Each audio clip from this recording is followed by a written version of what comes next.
আপনারা ফেসবুকে যারা ওনার ছবি পেশ করতেছেন, আপনাদের কাছে আমার একটা রিকোয়েস্ট, প্লিজ ওনার নামাজের ছবিটা আপনারা পেশ করেন না। এখানে নামাজকে খাটো করা হচ্ছে।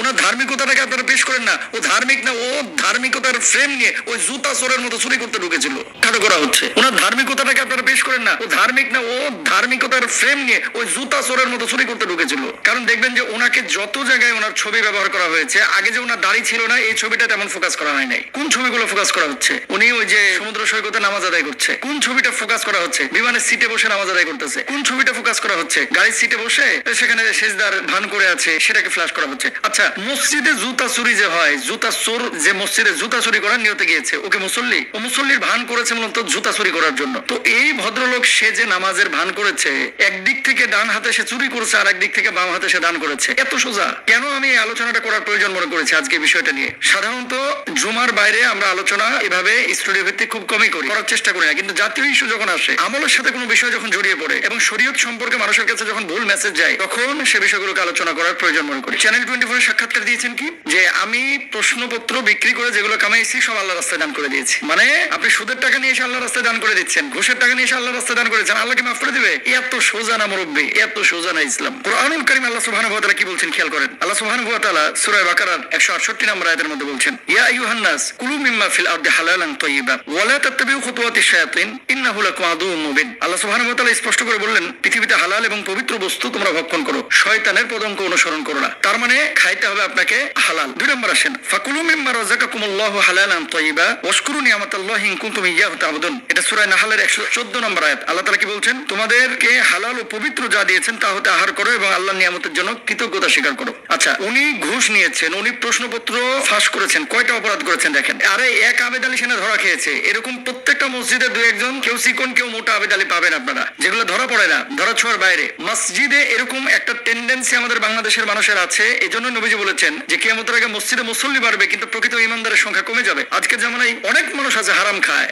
ঘুষ নেয়, সুদের সাথে জড়িত, সামনের কাতারে নামাজ পড়তেছে। এর মানে কি নামাজের দোষ? নাউজুবিল্লাহ। এর মানে কি ধার্মিকতার দোষ? না, নাউজুবিল্লাহ। এর মানে দোষ হচ্ছে ওই ব্যক্তির, ও মূলত ধর্মীয় ফ্রেমের মধ্যে ঢোকে মানুষের সাথে প্রতারণা করেছে, ধোঁকাবাজি করেছে। প্রশ্নপত্র যে ফাঁস করেছে, কয়টা অপরাধ করেছে দেখেন। 1 নম্বর, সে অন্যের হক মেরে দিয়েছে। কেমন? যেই ছেলেটা ফার্স্ট ক্লাস ফার্স্ট ছিল, যেই ছেলেটা আপনার 90-এর উপরে মার্ক পেয়েছে, এই ছেলেটা কিন্তু ক্যাডার হতে পারে নাই। যাদের কাছে প্রশ্নগুলো পৌঁছাইছে, আমি বলছি না যে ঢালাভাবে সবাই প্রশ্ন নিয়ে পাশ করেছে, আমি সেটা বলছি না, যাদের কাছে দিয়েছে তাহলে সেক্ষেত্রে মেধাবীদের হক সে মেরেছে। 1 নম্বর। 2 নম্বর, সে প্রতারণা করেছে। আল্লাহ নবী বলছেন, মান গশানা ফালাইসা মিন্না, যে ব্যক্তি প্রতারণা করে সে আমার উম্মতের অন্তর্ভুক্ত না, দলভুক্ত না। 3 নম্বর, সে মিথ্যা বলেছে। 4 নম্বর, সে তাকওয়ার লেবাস নিয়ে আল্লাহ রাসূলের পছন্দের পোশাক পরে মুসলমানদেরকে ধোঁকাবাজি করেছে এবং মুসলমানদের মধ্যে এই পোশাকটাকে, এই লেবাসটাকে সে খাটো করেছে। আজকে এতগুলো ছবি, খালি নামাজ নিয়ে তার ছবি আসতেছে। তারপরে মোটিভেশনাল স্পিকার যারা এখনকার বাংলাদেশে আমাদের ভাইরা আছেন, এরকম কিছু স্পিচ দেখতেছি ফেসবুকে আসতেছে এবং এখানে একটা ধাক্কায় ধুক্কায় প্রমাণ করার চেষ্টা করা হচ্ছে যারা মোটিভেট করে এদের ভিতরে কোনো ঝামেলা থাকতে পারে। তো সবাইকে তো দোষারোপ করা যাবে না। আল্লাহ রাসূল সাল্লাল্লাহু আলাইহি ওয়াসাল্লামের এই যে দাড়িটা,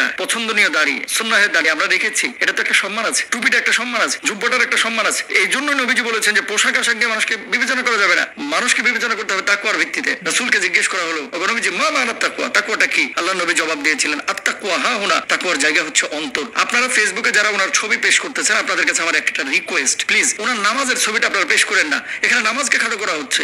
ওনার ধার্মিকতাটাকে আপনারা পেশ করেন না। ও ধার্মিক না, ও ধার্মিকতার ফ্রেম নিয়ে ওই জুতা চোরের মতো চুরি করতে ঢুকেছিল। নামাজকে, সুন্নাহের পোশাককে খাটো করার কোনো সুযোগ নেই।